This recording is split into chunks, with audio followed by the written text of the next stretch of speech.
Conexão Los Angeles, Itália. Vamos ver agora se eu consigo conectar com a Ana Ferreira, minha amiga querida, que mora em Roma, esperando pela Ana entrar. Agora sim, agora entrou. Pronto, tudo bem? Tudo certo? Boa noite para ti aí, do lado de lá, na Itália.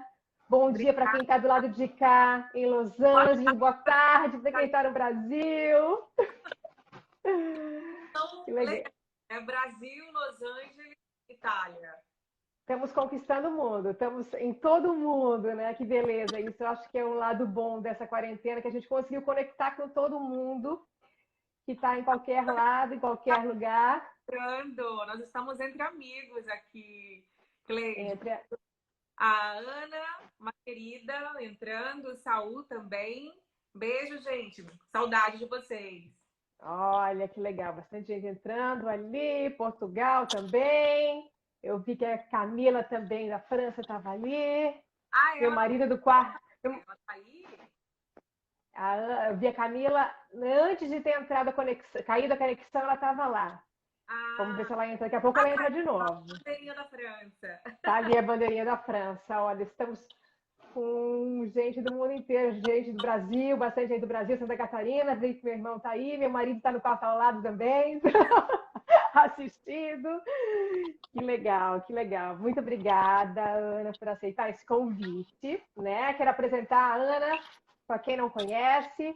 Ela é minha colega do SBT, também colaboradora do SBT, é correspondente da Rede Vida, é super amiga do Papa, né? Acho o máximo, cobre o Vaticano direto. E eu queria falar contigo nessa primeira conversa, queria retomar aquelas minhas entrevistas do A Vida Aqui é Assim, porque agora a vida agora é assim, né? Mudou para todo mundo, está mudando, vai mudar muito mais, a gente não sabe onde é que vai parar. E eu queria começar justamente com a Itália, porque eu acho que a Itália representa para a gente tanta história, né?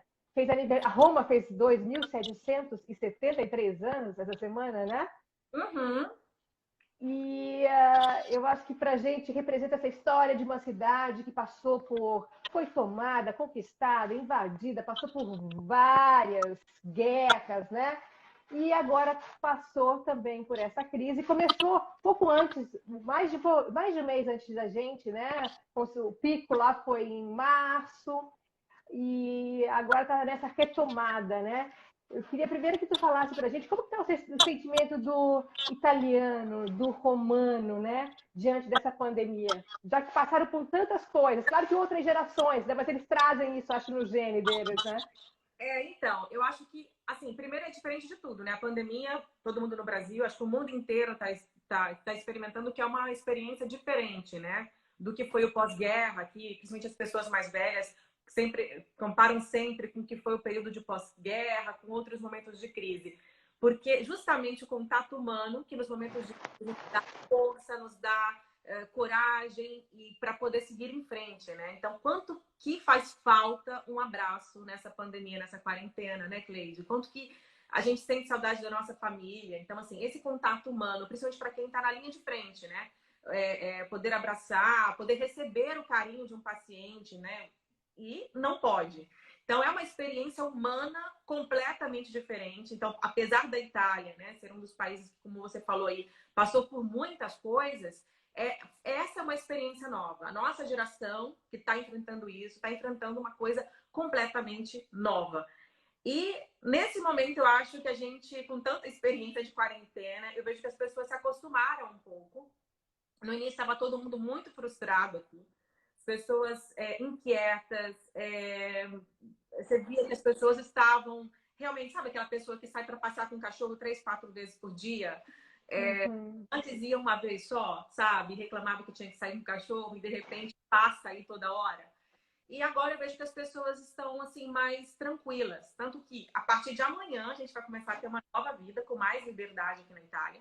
Porque até agora a gente viveu assim uma quarentena bem quarentena mesmo, porque as restrições não são para inglês ver, não. É realmente a polícia está na rua e fiscaliza, para os carros, para se você está de bicicleta, para se você está a pé, e te faz multas salgadas, né? Que podem chegar até 3.000 euros.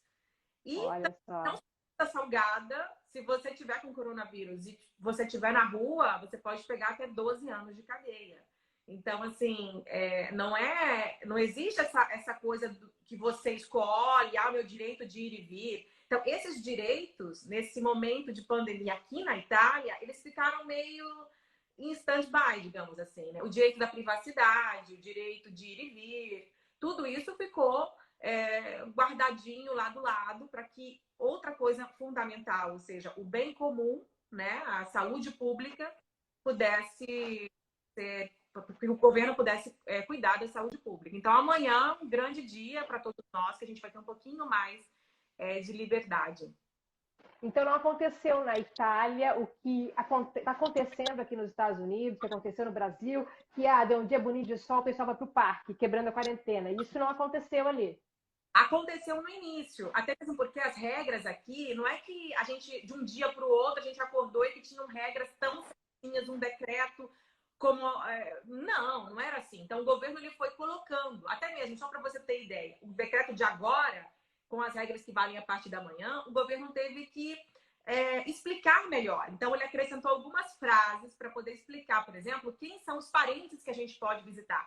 Amigo a gente pode visitar? Não pode? É porque surgiram muitas coisas. Principalmente dentro muitos advogados, inclusive, falando horrores. Não, isso aí não vale. Porque você sabe como é que é, né? Então, assim, cada palavra tem muitos significados. Então, assim, no início é óbvio que muita gente foi para os parques. É claro que aqui eu já tinha essa questão da multa logo do início. Então, assim, não sei comparar, porque também vi, sim, pela TV, vi pelas notícias, né? Claro. Então, não sei exatamente assim, mas eu vi aqui, sim, muita gente, no início, principalmente na rua, muita gente no supermercado. Por exemplo, nas primeiras semanas, o supermercado, assim, aquelas filas enormes. E com o passar do tempo, não. As pessoas entenderam que não era para ir ficar no supermercado todo dia. Os italianos mudaram, inclusive, o jeito deles de fazer compras. Não sei se você sabe, mas aqui na Europa as pessoas compram poucas coisas, né? Eles vão comprar um bife, quantas pessoas tem na família? 2. Então vou comprar 2 bifes. Então, assim, e vão todos os dias para comprar coisas frescas, né? Então, o italiano mudou completamente o estilo de vida em relação a fazer compras. Passou a encher o carrinho de farinha e uma das grandes discussões dessa quarentena aqui na Itália foi o fermento. Fermento para fazer bolo, para fazer pão, principalmente, porque os italianos comem muito pão. E passaram a fazer pão em casa, né?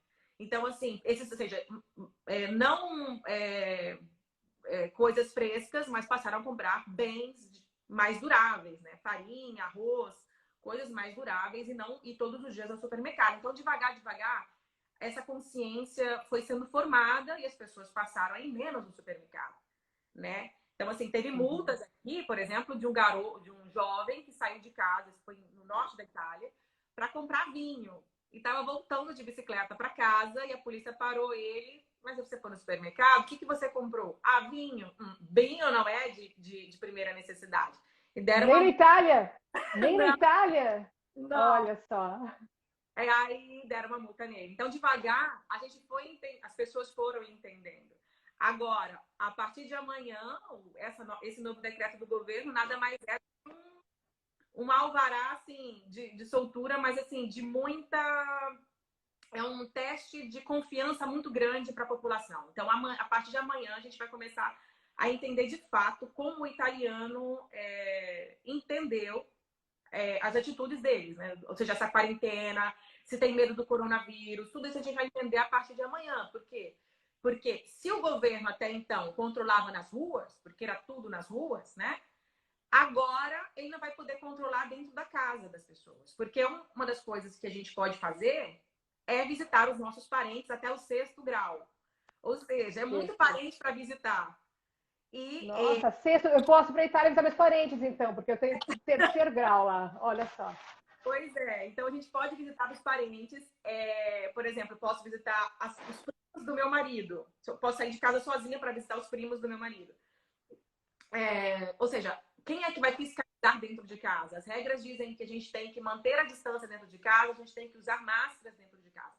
Só que a polícia não vai controlar dentro de casa. Então, aí que vai o voto de confiança do governo, né, para que as pessoas, para que os italianos continuem tomando cuidado dentro de casa.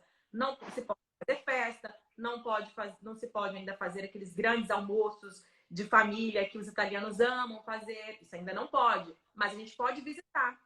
Então, existe um risco de que as pessoas já comecem a fazer festa, fazer churrasco, fazer almoço. Então, como é que a gente vai... como é que o governo vai fiscalizar isso? Só se o vizinho denunciar, né? Como é que vai ter essa fiscalização dentro de casa? Então, isso nós vamos ver o comportamento dos italianos a partir de segunda-feira. Agora, o que mais que abre amanhã? O que mais abre amanhã? Olha só, não muitas coisas, porque, por exemplo, mais lojas de roupas, lojas que vendem óculos escuros, acessórios, elas vão abrir só no dia 18. Então, nem tudo vai abrir a partir de amanhã. Não é uma abertura completa.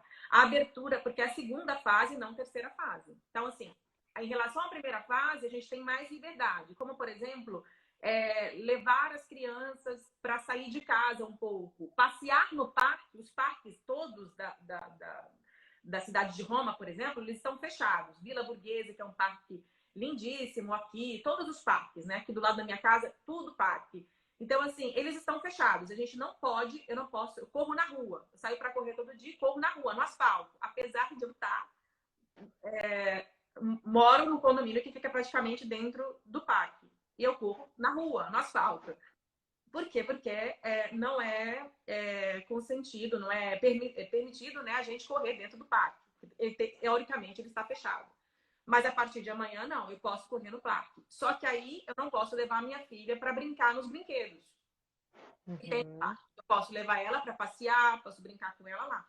Mas ela não pode descer no escorregador, ela não pode... Porque lá, nesses espaços onde tem essa estrutura para que as crianças possam brincar, não é impossível a gente manter distância e a segurança sanitária das pessoas, a saúde das pessoas. Então, eles estão teoricamente fechados.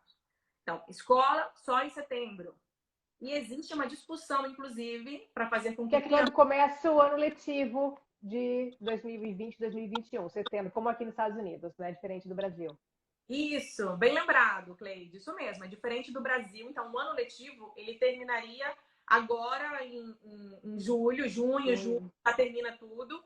E começa, os estudantes saem de férias porque é o auge, aqui é verão, é muito calor, então, principalmente agosto, né? Altíssima temporada.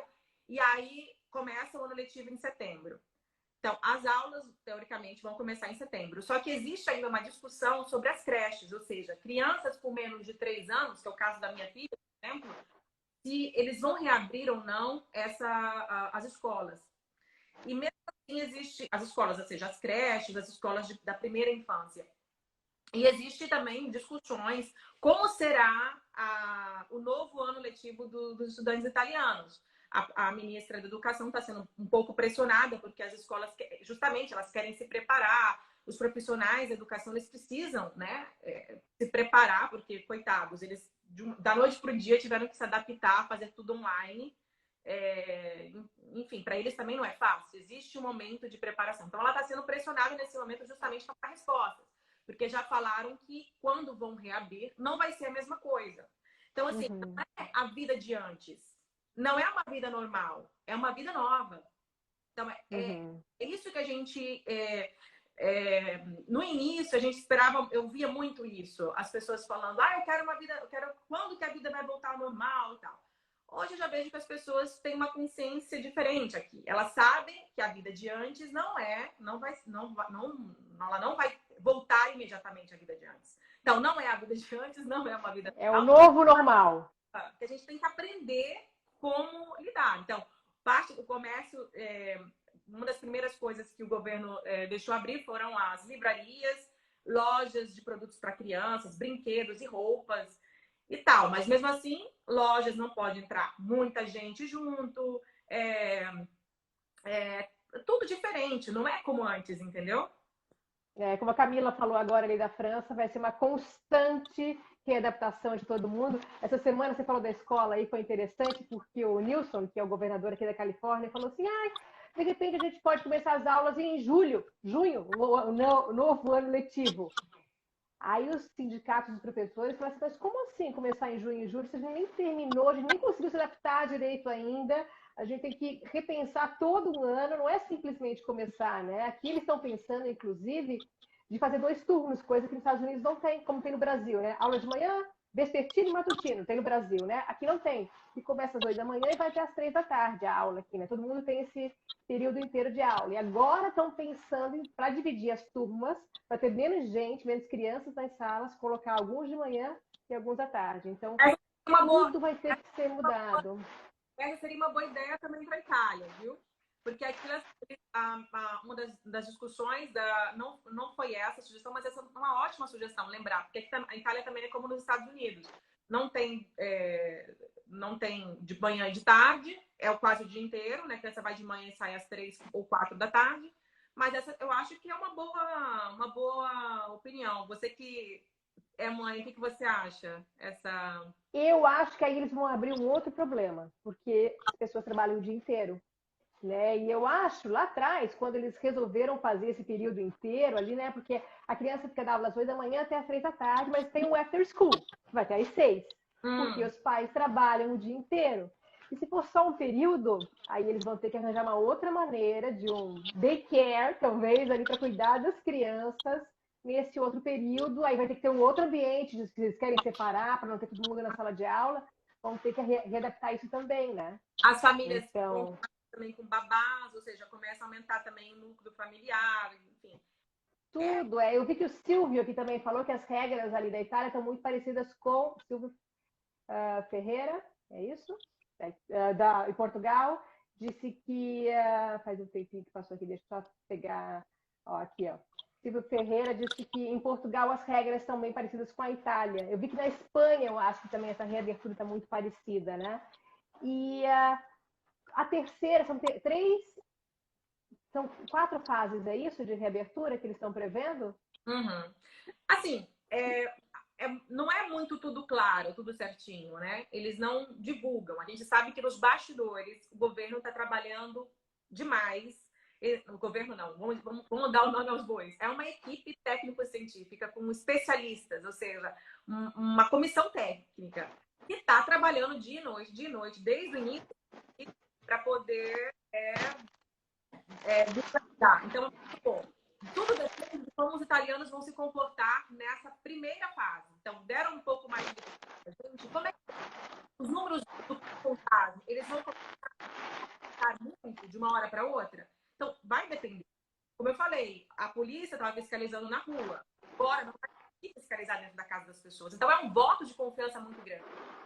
O governo vai ver, os cientistas vão ver isso quando a gente vai continuar fazendo testes, né, para verificar o contágio, inclusive está aumentando a cada dia o número de... Se o contágio voltar a crescer muito, é óbvio que a terceira fase não vai ser quando a gente imagina. O governo pode voltar a apertar, voltar com regras pesadas para fazer com que as pessoas, para controlar de novo. Então, assim, o que fez o governo, o que determinou o governo dar essa liberdade para os italianos a partir de amanhã, é justamente que, nesse momento, os hospitais saíram de colapso. As nossas UTIs, elas voltaram a funcionar do jeito normal, ou seja, esperam tratamento. O medo maior de todos aqui era que você poderia não ter o coronavírus, poderia ter uma outra doença, mas você... Sou eu que estou fazendo esse barulho ou é você? Eu acho que eu estou parada. Eu só estou sentindo o teu áudio picotar um pouquinho. Não sei se o pessoal está ouvindo também, que está picotando um pouquinho. Mas esse barulho tá vindo dali, eu acho. Porque eu coloquei o telefone apoiado aqui e... Talvez esteja batendo embaixo no áudio, onde é o microfone. Eu vou colocar o fone de ouvido, então, com o microfone, acho que fica melhor. Então, assim, eu acho que... O que eles estavam falando, né? Que... Vamos colocar o fone? Tá melhor O agora? Silvio, eu acho que está melhor agora. Até é interessante que o Silvio colocou aí, que ele fala que em Portugal não tem que usar máscara. Como é que está na Itália o uso de máscara? É obrigatório também nessa segunda fase, nessa primeira? Como é que foi? Então, algumas cidades, algumas regiões da Itália, algumas cidades, elas colocaram, como na Lombardia, obrigatório usar máscaras. Na Toscana é obrigado a usar máscaras, inclusive as regiões, que são os estados aí no Brasil, como, sei lá, São Paulo, Rio de Janeiro e tal. Então, a Toscana, ela determinou também o uso obrigatório de máscara, só que para todo o país, não. Aí não é uma questão do governo federal. O que é e continua sendo obrigatório a usar máscaras é se você, por exemplo, para entrar no supermercado, não se pode entrar no supermercado sem máscara, não pode entrar na farmácia sem máscara. Na rua, por exemplo, se eu for agora, a partir de amanhã, a questão dos parques, né? Então, eu posso ir, se eu não quiser correr no parque aqui do lado de casa, eu posso correr num outro parque de Roma que eu acho que é mais bonito, sei lá. Eu posso ir. Até então não podia, mas agora posso. Se o parque está cheio de gente, eu tenho que usar máscaras. Então, assim, depende, as regras são essas, assim, depende da aglomeração, se tem muita gente ou não.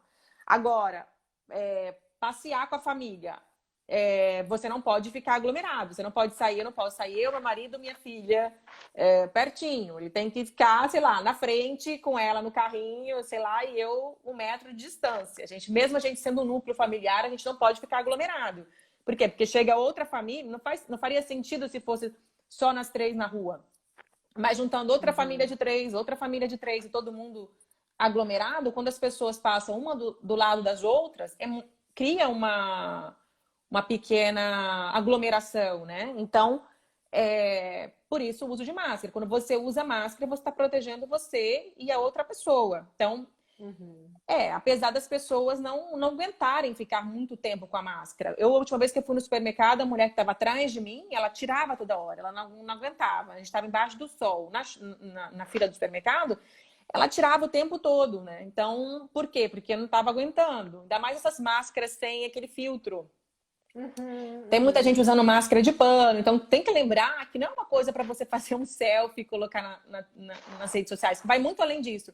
Ficar muito tempo com a máscara, falar com a máscara. Gente, é desconfortável. Quem trabalha com máscara... De óculos. Eu viro e mexo de óculos. Eu gosto de evitar que eu coloque a mão no olho. Porque eu uso lente, aí eu coloco muito a mão no olho, né? E tá no supermercado e tal. Aí para evitar, eu vou de óculos. Mas aí óculos e máscara fica embaçando o tempo inteiro. Né? Teve uma pergunta de uma colega minha, que é jornalista do Espírito Santo, a Rosemar, ela perguntou como é que está sendo trabalhar aqui, né? Muitos colegas têm perguntado. Então, no início era muito, muito difícil, né? Até mesmo porque, assim, acho que é um problema que os nossos colegas no Brasil também estão tendo aqui. Para fazer entrevista, as pessoas, elas têm medo. Ou seja, não é... o jornalismo é outra coisa que vai ter que renascer. Não é o jornalismo de antes, não é o jornalismo normal, é uma nova forma de trabalhar, uma nova forma de fazer jornalismo. As entrevistas estão assim agora, né? Estão assim, aquilo que a gente está fazendo agora. É claro que a gente perde muito, porque todos nós sabemos o quanto que é importante o contato físico e quanto é o olhar do jornalista quando você vai no lugar. Então, assim, você ser enviado, você cobrir uma coisa no lugar é completamente diferente de fazer só uma entrevista online. Obviamente, é muito melhor você ir no lugar. Só que isso fez com que grande parte do nosso material fosse feito justamente para preservar a saúde de todos, porque nem todo mundo aceitava fazer entrevistas, principalmente profissionais da saúde, membros do governo. Então, assim, as próprias coletivas, né, com membros do governo, elas são feitas online. Você vai ficar conectado, você pode fazer pergunta, a câmera abre para você quando é a sua vez de fazer pergunta. E você fala, eu sou a fulana, já te apresentam e você já entra com a pergunta e depois você baixa tudo aquilo, toda a coletiva de imprensa. Muita gente fazia, sei lá, vamos supor, o Povo Fala. Eu, por exemplo, vamos comparar 2 coberturas, como a Páscoa, por exemplo, né, que eu cobri muitos anos de Páscoa no Vaticano, que é um dos momentos mais importantes do calendário litúrgico da igreja. Então, nos últimos anos, muito povo fala na rua, porque a Roma enquete, são as enquetes, né? Quem não conhece nossa linguagem são as enquetes, perguntar na rua, que ninguém gosta, o mundo foge da gente, né? Aquele. E tem gente que corre pra gente, né, também. Tem aqueles que Alguns adoram. correm, alguns correm. É. Então, era muito isso. E agora, na última Páscoa, é óbvio que não. Teve essa grande mudança de que... Essa grande mudança que não é que a gente via gente na rua, né? Então, para mim foi uma tristeza profunda, porque eu era acostumada, imagina, 8 anos cobrindo Páscoa pelas ruas de Roma e de repente que sempre tomada por peregrinos de várias partes do mundo, aquele momento intenso, sabe, de fé das pessoas, de alegria, muito turista também, né? E começam os primeiros dias de sol e de repente uma cidade completamente silenciosa e triste, né? Uhum. Vou falar um pouquinho do governo e de como que foi a postura do governo durante essa pandemia aí, que eu tenho acompanhado bastante aqui, bastante no Brasil. Como é que foi ali, né? O primeiro-ministro, o presidente, como é que foi a ação deles diante da crise, né? Porque é uma crise nova para todo mundo, inclusive para os governantes, que eles ficaram todos perdidos, né? No mundo inteiro, a gente tem que admitir que ninguém sabia o que fazer, porque é algo muito novo na nossa geração, né? Como é que foi ali? Então, Cleide, no primeiro momento mesmo, vamos supor, vamos lembrar que quando estava na China, a Itália acreditava que estava protegida. Por quê? Como Porque todo. que eles fizeram? Eles eles proibiram voos para a China e que voos da China viessem para a Itália. Eles proibiram e imaginavam que estavam completamente seguros, né? Ninguém acreditava, ninguém sabia que o vírus já estava aqui, já estava circulando. Só que a gente ainda não tinha visto aquele grande impacto nas nossas UTIs, que funcionavam, que estava tudo tranquilo. Então, no norte da Itália, em Milão, teve inclusive uma campanha que era Milão não para, patrocinada pela prefeitura, pela região da Lombardia e por muitos empresários de bares, restaurantes, de todo o setor, de todos os setores da indústria, inclusive de tudo, fizeram essa campanha Milão não para, dizendo para as pessoas, não, vamos indo, a economia não pode parar, com toda aquela coisa. Então, demoramos muito para entender. Então, assim, você imagina que quando fez um mês dessa campanha Milão não para, o prefeito pediu desculpas, porque naquela época ele não entendia. Então, aqui, apesar do governo, de eu elogiar, assim, porque ele realmente ele fechou o cerco, ele fez aquilo que tinha que ser feito, demorou um pouquinho. A gente precisou, infelizmente, de ver as nossas UTIs entrar em colapso para poder fechar tudo. Uma coisa que eu estava extremamente ansiosa aqui era o fato de que eu sabia do que estava acontecendo no norte da Itália e eles não isolaram a região. Porque, imagina, Roma, o país inteiro é muito bem coligado com o trem, né? Quem já veio na Europa sabe quanto que o trem aqui é muito utilizado, é muito importante e está por todos os lugares. Então, assim, são dezenas de trens que chegam do norte da Itália para a capital Roma e daqui para a Itália inteira e para o mundo, né? O mundo é muito unido, né? Então, assim, gente, quando começou essa situação grave na Lombardia, uma coisa que me perguntava todo dia era, gente, por que não isola? Por que os trens continuam vindo? Inclusive, eu tive um almoço de família para comemorar os 90 anos do avô do meu marido. Quando eu cheguei lá, estava a prima dele com o marido dela vindo de Milão. Chegaram fresquinho aquele dia. E eu fiquei super... Cleide, eu não conseguia ficar bem naquele lugar. Assim, eu estava completamente ansiosa. Eu falei, gente, ela está com coronavírus, ela está passando para ir ali para... Estava em pânico, porque assim, você sabe, quando a gente acompanha a notícia o tempo inteiro, claro, a gente não consegue se desligar, né? Eu estava cobrindo tudo que estava acontecendo no norte e era uma das coisas que me revoltava um pouco. Demorou. Essa minha crítica é a demora e principalmente não ter isolado a área. Se eles tivessem isolado a região da Lombardia, a Itália inteira não precisava ter parado. Por quê? Porque os casos em Roma, eles se manteram baixos, digamos. Baixos. Vamos dizer assim, a situação ficou, não vou dizer tranquila, mas a situação era um pouco mais... não era tão dramática como no norte, onde o número grande de doentes, as UTIs. Tanto que, por exemplo, A Lombardia, que é a região mais rica da Itália, mandava os doentes para serem tratados no sul do país, que às vezes são os mais pobres. Inclusive, existe um movimento para separar a Itália, né? O norte dizendo que é independente, querendo independência porque eles são ricos. E você imagina, veja, no momento desse de crise, quantos dos doentes deles do norte não foram tratados pelos hospitais pobres do sul do país? Olha a importância aí. Então, a gente, nessa pandemia, surgiram muitas coisas para que a gente reflita e reveja, para várias pessoas reverem também os próprios conceitos, né?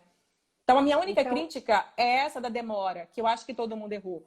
Só que, em seguida, quando o problema estava aqui na Itália e não nos outros países da Europa que não tinham visto ainda, o governo daqui foi muito firme, pedindo ajuda da União Europeia, que negou, achando que o negócio não era tão sério. Inclusive, a gente ouviu um apresentador lá em inglês dizer que a gente estava fazendo quarentena, que a gente estava fechando tudo porque os italianos gostam da Dolce Vita, Dolce Fare Niente. Ai, que legal que os italianos... Sabe, os italianos estão fazendo isso porque os italianos sabem. Eles gostam de não fazer nada.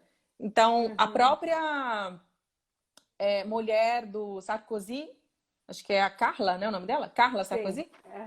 Eu não sei se você viu um vídeo polêmico dela, que ela, na Semana de Moda de Paris, ela brincou dizendo, ai, nós somos velha escola, a gente não tem medo de vírus, não sei o quê, e brincou bem assim, tossindo, em direção das pessoas. Tem um vídeo, e ela depois, é óbvio, que ela teve que pedir desculpas. Por quê? Porque na semana que foi a Semana de Moda em Paris, era o mesmo período que tinha que acontecer, que estava previsto que acontecesse a Semana de Moda de Milão. E a Semana de Moda de Milão teve que ser cancelada. Paris continuou. E logo depois, todos nós sabemos o que aconteceu no mundo inteiro, que não era porque a Itália, os italianos que gostam da Dolce Vita e queriam ficar em casa sem fazer nada no sofá. Muito pelo contrário. É muito duro essa crise aqui para todos. Seja para as famílias, de uma forma geral, para quem tem trabalho, mas principalmente para todo mundo que vive do comércio. É muito triste o que está acontecendo. É uma estimativa muito alta de tantas empresas não vão conseguir reabrir por conta da crise. Elas não vão conseguir reabrir. São muitos restaurantes. A Itália, uma grande parcela do PIB italiano vem do turismo. E você imagina quantas pessoas estão desempregadas por conta disso, quantas empresas não ganharam, não faturaram nada, só prejuízo, só taxa, só conta chegando e zero de entrada. Eu conversei, eu fiz uma entrevista com uma pessoa que tem um hotel e ela disse para mim o seguinte, que naquele período não era só não entrar. Tipo assim, muitas pessoas reservam pelo Booking, né? Então, ela estava devolvendo dinheiro, porque as pessoas estavam cancelando. Então, o mínimo que tinha entrado, ela tinha que devolver. Então, isso tendo que pagar os funcionários, uma série de coisas. Então, é muito triste. Muitos hotéis não vão conseguir reabrir.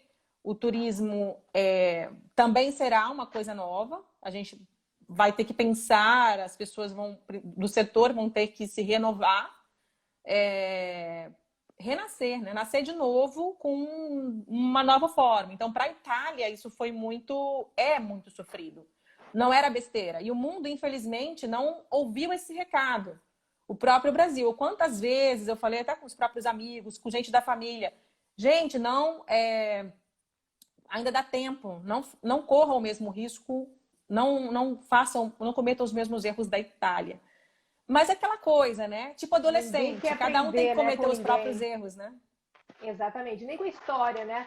Eu pensei assim, gente, vamos voltar lá atrás, né? Por que os estudiosos ali, o governo não volta para ver o que aconteceu ali na gripe espanhola, né? Na década em 1918, 19, e realmente foi tudo igual. A gente via que os anúncios das pessoas com máscaras na rua depois, foi tudo igual. E ninguém parou para ver o que tinha acontecido, para tentar aprender com a história, né?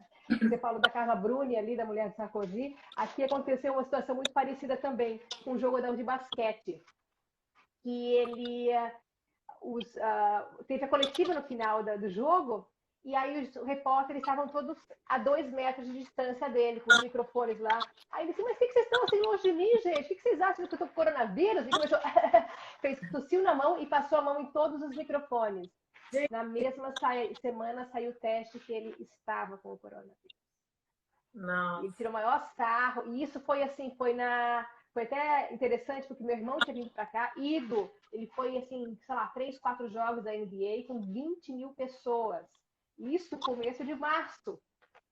E, assim, uma semana depois, fecharam todos os jogos, começou a quarentena aqui em Los Angeles. Então, foi algo, assim, também muito rápido, que ninguém soube muito o que fazer, né? Uma coisa que eu queria falar contigo também, sei que nossa conversa já está longa. Daqui a pouquinho a tua filha já volta para casa também, né? Ai, eu falo mais. E o meu vai ser liberado ali do quarto também em breve. Mas eu queria falar contigo um pouco sobre a ajuda do governo, né? A gente viu no Brasil, teve aquela ajuda de R$ 600, que teve maior fila, as pessoas tiveram que ir para as filas, não conseguiam acessar online para conseguir aquele dinheiro, né? Aqui nos Estados Unidos, só para a gente resumir como é que foi, o governo, não estou querendo dizer que é o melhor governo do mundo, longe disso, mas o que eles fizeram? Eles deram $1.200 por pessoa, ou $2.400 por casal que ganha menos de $150 mil por ano, mais $500 por filho, né? Uma família de um casal com um filho ganha $2.900, isso, né?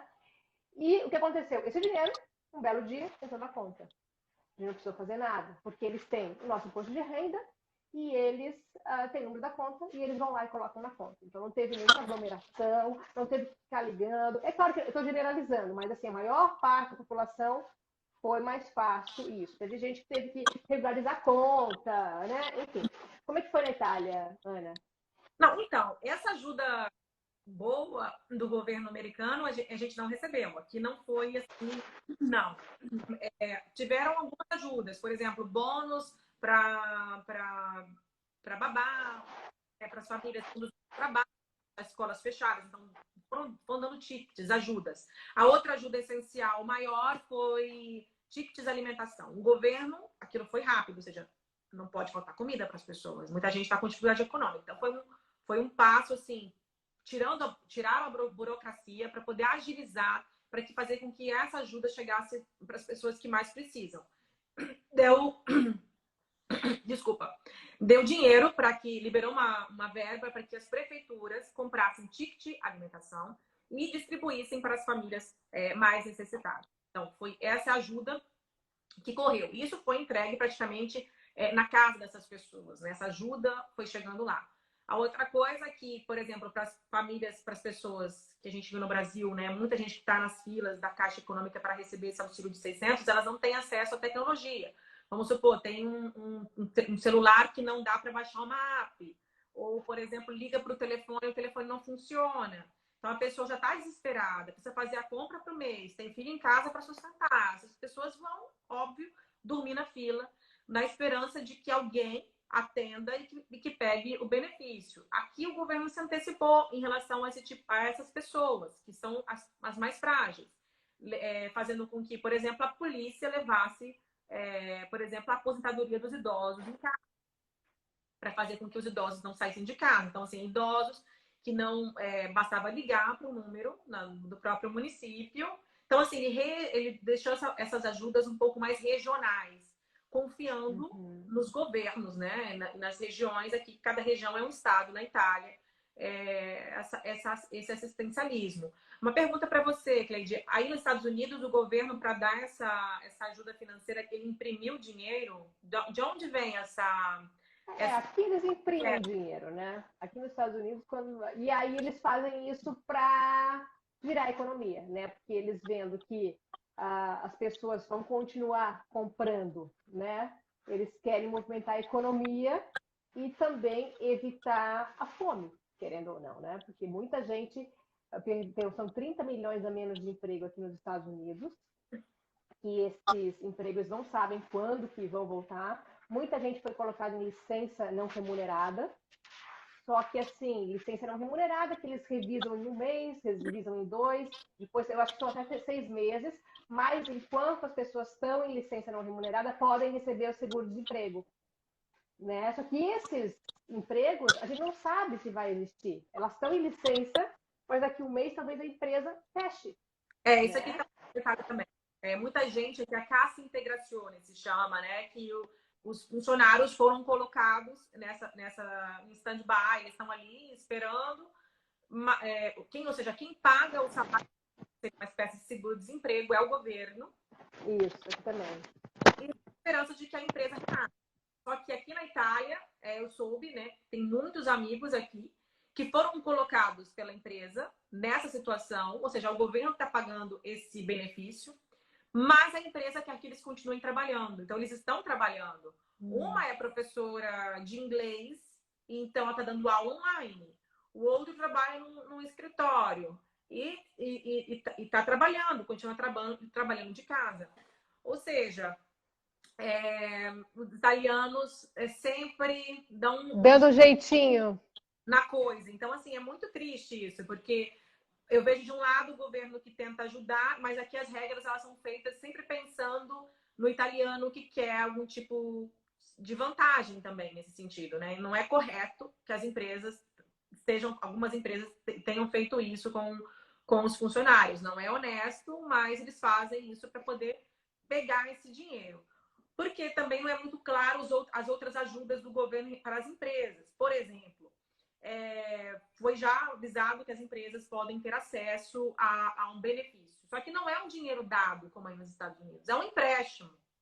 Só que feito pelos bancos. Então, ou seja, um dono de um restaurante tem que se apresentar lá no banco para pegar um empréstimo. Só que aí não é muito claro. Parece que ele tem que pagar os outros empréstimos que ele tenha para conseguir pegar esse benefício com juros mais baixos. Essa questão dos Estados Unidos ser independente dessa forma, de imprimir dinheiro, né, não é um caso aqui da Europa. Então, a Itália... E aqui teve muita gente até que criticou, assim, né, de uma outra maneira, porque o que aconteceu? O presidente Trump mandou para todo mundo uma cartinha em casa, assinada por ele. E você vê, inclusive, que o texto ali foi ele, tem um tremendos, né, que ele repete o tempo inteiro. Ele que deve ter escrito realmente aquela carta e assinou, ó, estamos mandando para você, para ajudar neste momento triste, difícil para todo mundo. E para muita gente isso soou muito como um ano eleitoral que a gente está passando, né? E toda uma ação dele, né, de participar das coletivas todos os dias, estar exposto, enquanto o Biden, que é o concorrente, foi apagado, né, dessa corrida eleitoral. O Sanders também, que acabou saindo. Então, tem toda uma história também, de assim, até que ponto que o governo foi assim, bonzinho com a gente. É claro que foi o Congresso que aprovou isso tudo, até, mas ele que fez questão de assinar essa cartinha, até que as pessoas falam assim, então ele vai ter que assinar todas as certidões de óbito também, dessa, porque tem muita crítica também da demora aqui nos Estados Unidos também, né? E eu lembro até que eu falo aqui bastante que a primeira matéria que eu fiz sobre coronavírus, eu acho que foi dia 18 de janeiro. E assim, uma semana depois, meu marido teve um pouco de febre aqui em casa, uma febre estranha que veio do nada e ficou assim, 4, 5 horas e passou. E eu falei, gente, é coronavírus. Isso era final de janeiro. Eu falei, gente, se todo mundo naquela época, se o presidente tivesse preocupado como eu estava, depois de fazer aquela primeira matéria, né? Olha só. Não, louca mesmo, a gente fica louca. Não, o que tava falando Né? é meio que de surtar, assim. Todo É dia disso. falando de coronavírus, de surtar. Desde que começou a novela daquele Diamond Princess, que eu fiz uma matéria que outra ali, comecei a acompanhar os casos diariamente e no mundo, como estava evoluindo ali na Ásia, eu passei a ser uma pessoa que aqui todo mundo falava que eu era doida. Ah, doida, isso não vai chegar aqui, não é assim e tal. Porque a Ásia também já tinha enfrentado outras epidemias que ficaram lá. Né? Sim. A gente não imaginava que esse vírus ele fosse tão devastador, né? E agora sim, esperamos que a vacina esteja pronta o mais breve possível, que tenha um preço acessível aos governos e para que consiga vacinar a população. Porque aqui na Itália... Será que vai ter vacina, né? Até hoje, a AIDS não tem vacina. Então, é uma pergunta que a gente se faz, né? A gente vai ter que conviver com isso, aprender a lidar, né, com esse novo normal. Só para a gente finalizar, Ana, testes estão fazendo em massa ali. Aqui em Los Angeles está de graça para todo mundo. Quem quiser fazer, pode fazer à vontade? À vontade não, claro, né? Mas assim, em geral, como é que tá aí? Não. Aqui nós estamos fazendo muitos testes. Sim, a Itália fez mais de 1 milhão de testes, é um dos países que mais fez. Desde o início é um compromisso. Inclusive, no início, ela chegou a ser criticada por fazer muitos testes, porque a Itália tinha um número muito alto e falava, porque faz teste demais, faz teste em pessoa que não tem sintoma. Mas essa era uma corrida contra o tempo, uma estratégia para saber onde estavam as pessoas infectadas, para poder tentar, naquele momento, blindar certas áreas, né? A gente não imaginava que ia tomar uma dimensão a ponto de ter que blindar o país. Era uma tentativa. Então, a Itália já vinha fazendo isso, bastante testes. O que eles estão fazendo agora é chamando pessoas que eles não conseguiram, que conseguiram fazer testes antes. Vamos supor, um familiar de alguém que foi para a UTI, que estava em estado grave, foi tratado no hospital. A família inteira dele, naquele momento de crise, não foi submetida a teste, mas foi colocada por lei em quarentena. Ou seja, aquela pessoa que se sair de casa pode ser presa. É uma coisa grave. Grave contra a saúde pública. Então, agora eles estão chamando. Então, nesse final de semana, por exemplo, o meu cunhado e a minha cunhada foram chamados para fazer o teste. Então, eles estavam numa fila de carros, mandaram as fotos para mim, estavam na fila de carros e faziam um teste dentro do carro. Vem o profissional da saúde, enfia aquele palitinho dentro do nariz, na garganta. Beleza, para fazer o teste e o resultado vai sair daqui a alguns dias. Não é o teste rápido, tá? É esse teste clássico, porque o teste rápido, enfim, algumas coisas dizendo que funciona, não funciona, não. Então, aquele teste clássico mesmo estão fazendo. Então, ou seja, chamaram a família inteira para poder fazer o teste. Por quê?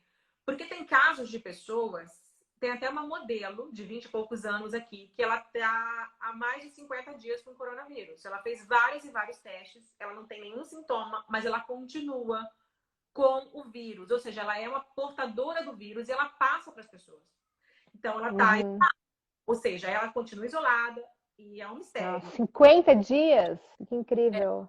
Mais de 50. Ela é um caso raro. E assim, as pessoas... eu vi na Singapura um caso desse também, que a pessoa ficou fazendo teste, sempre dava positivo. Atualmente positivo no caso, né? Não que teve, como é o atualmente positivo. Então, eles estão fazendo nessa primeira fase, não é? Por exemplo, eu não tenho... apesar de ter um parente, né, não tive contato com ele. Então, assim, foi uma parte das pessoas que tiveram contato com ele, o Ministério da Secretaria de Saúde de Roma entrou em contato e falou, olha, vocês precisam de vir. E aí a pessoa precisa mesmo de ir. Então, assim, e a polícia faz assim, eu tenho visto. Hoje, por exemplo, a polícia veio aqui no meu condomínio. Eu vi que o policial foi, pelo procedimento, dava a entender, porque ele estava vendo se uma pessoa positiva ao vírus realmente estava em casa, né? Então, eles estão fazendo esses controles. E agora, nesse momento, eles estão fazendo isso. Mais testes, mas para pessoas, ou seja, profissionais de saúde, pessoas que podem estar com vírus, entendeu? Tiveram contato com que tiveram, que foi confirmado. Então, ou seja, a família toda de todas essas pessoas que tiveram o vírus, né? Então, é muita gente para testar. Se você for ver a quantidade que foram mais de 210 mil casos aqui, né? Imagina você agora ter que contatar a família de todo mundo e ver como estão os familiares dessas pessoas, os amigos, né? Nesses núcleos. Então, a Itália está indo por esse caminho. Ela está não fazendo testes aleatórios, mas tentando ver como está a saúde de amigos, de pessoas que tiveram contato com pacientes positivos. Que eu acho que até esse resultado acaba sendo muito perecível, né? Porque eu posso fazer o teste aqui, agora, aí dá negativo, aí eu vou no supermercado, alguém, sei lá, tosse em cima de mim, eu pego, acabou, né? Mudou já o meu teste.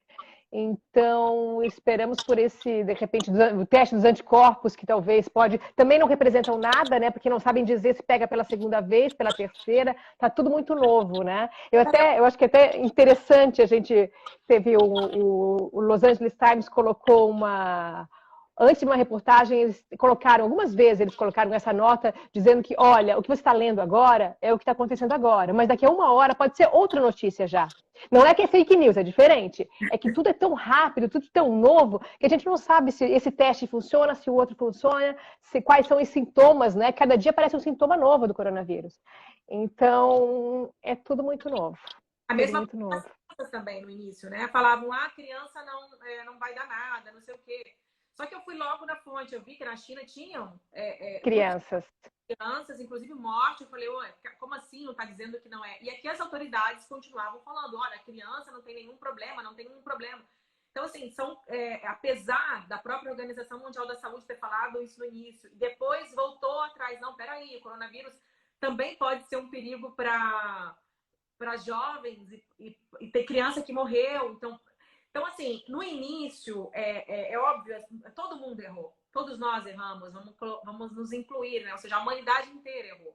Né? A Organização Mundial não podia dizer, é pandemia, terminou tudo, porque poderia ser mais uma epidemia que ficaria na Ásia e que a gente aqui no Ocidente não teria nenhum problema. Enfim, a história poderia ter sido diferente. Então, foi uma coisa nova, única para todos. E tem sido, né? Então, eu acho que esse contato que você falou, se você fizesse... Eu acho que é uma coisa que a gente tem que sempre ter essa consciência do que você falou aí, Cleide. Que se você fizer o teste agora e der negativo, ele pode mudar amanhã.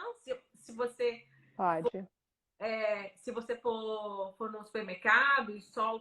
Né, o que pode acontecer é você ficar positivo amanhã e não saber. Então, o teste de hoje não valeria nada. Então, e ficar confiante, né? Essa é a consciência que a gente tem que ter, que até a gente ter uma vacina, até a gente ter respostas concretas, não respostas, porque nesse momento são milhões de pesquisas que estão sendo feitas ao redor do mundo. Então, para que esses cientistas concluem algo que vai ser publicado numa revista científica, ou seja, uma resposta concreta, vai demandar tempo e uma experiência humana também. Acompanhar os casos, a ver como os pacientes reagem a certos tipos de medicamento. Então, é muito complicado a gente não adotar uma responsabilidade individual. Então, nesse momento, eu acredito que todos no mundo têm que adotar uma responsabilidade humana. Saber o quanto é importante ter essa consciência daquilo que você falou. Eu posso estar com o vírus. E essa coisa de algumas pessoas acharem que tiveram vírus e que agora estão imunes e que podem voltar à vida normal, que não existe a vida normal mais, que é uma outra vida que a gente vai aprender a lidar com ela, porque a gente não sabe. Aqui na Itália tem sido feito vários, não só aqui, em várias partes do mundo, testes para saber se a gente tem imunidade ou não tem. É dali que vai vir a nossa esperança também do sucesso ou não de uma vacina. Porque se não tiver imunidade, provavelmente a gente não vai ter vacina como a AIDS e tantas outras doenças. Então, essa consciência é muito importante. A distância social e usar o espaço público com responsabilidade. Mais responsabilidade do que nunca. Então, ir ao supermercado não é... Tem uma pessoa naquele corredor, espera que aquela pessoa termine, vai pegar outra coisa que está no outro lugar que tem menos gente, e por aí vai. Tem que ter essa responsabilidade humana, porque você entende isso, que você também está se protegendo. Você está protegendo. E é o respeito com o outro, né? Você está se protegendo e respeitando o outro também, né? Que pode ser mais vulnerável, que a gente não sabe, né? Que a única coisa que a gente tem certeza nessa história toda, porque nada a gente tem certeza, mas uma coisa a gente tem certeza que não é uma gripezinha, né, Ana? É a única certeza que a gente tem disso tudo. Não é uma gripezinha e é muito, muito triste o tratamento. É um tratamento solitário, a pessoa fica sozinha. Muito triste. Você ser entubada, né? Colocam um fraldão em você, sabe, cortam aqui de cabeça para pessoa, de barriga para baixo, fica lá 15 dias assim. Então eu conversei com jovens que ficaram dessa forma. A pessoa perde muita massa muscular, sai outra pessoa. Isso se sobreviver, né? Sobreviver, senão, porque se morrer não vai ter, ninguém vai conseguir se despedir dessa pessoa, que é muito triste, né? Muito triste. Mas Ana, vai cair nossa conexão daqui a pouco, que vai dar 1 hora já desse nosso maravilhoso bate-papo. Adorei. Muito, muito obrigada. Obrigada para todo mundo. Tem gente aqui que eu vi, olha, da França, de Portugal, do Brasil, de todos os lugares, de Brusque, minha cidade, de Floripa. O Paulo pediu para mandar um beijo para Pernambuco. Beijo para todo mundo. Adorei, Ana. E eu vou continuar depois com essas conversas. Já falei, vai ter Nova Zelândia, já está na fila. Vai ter um papo com a Camila, que falou com a gente aí na França, semana que vem. E é isso. E te cuida ali em Roma. Estamos acompanhando sempre teu trabalho por aí. Eu também acompanhando você, sempre colorida, trazendo muita alegria pra gente mesmo nesse momento difícil. Temos que estar colorida, cores, pelo amor. De branco no fundo branco, né? Paz, branco é paz. Branco é paz. A gente precisa de muita paz. Isso aí. Beijo. Beijão para todo mundo que está acompanhando a gente. Fiquem com Deus. Tchau. É isso. Tchau. Obrigada de novo.